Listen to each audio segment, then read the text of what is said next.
Қайырлы күн достар, бүгін сіздермен осындай дәмді әрі оңай тағам гуляш жасайтын боламыз. Қызып тұрған табаға майымызды құйып, пиязымызды саламыз. Оны жақсылап қызарғанша қуырып, араластырып тұрамыз.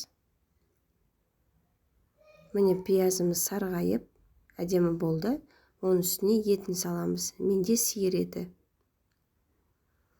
Етіміз бен пиязымыз жақсылап қуырамыз 10 минуттай.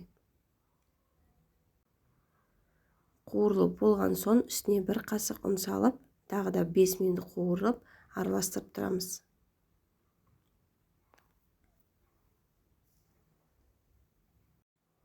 Жақсылап қуырылған соң томатты суға езіп, үстінен құямыз.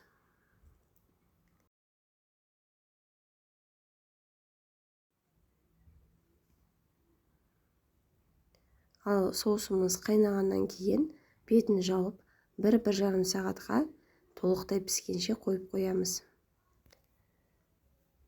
Соусымыз дайын болғанша картопты дайындаймыз. Пюре жасаймыз картоптан. Картопымызды тазалап алып, суға салып, бетіне тұз салып, қайнатуға қойып қоямыз. Ал картопымыз дайын болғаннан кейін үстіне сүт құйып, жақсылап езіп аламыз. Міне картопымыз да дайын. Ал сіздерге ас болсын. Егер де рецепт ұнаса, каналыма тіркеліп, лайк басып, қолдау білдіріп кетіңіздер. Рахмет.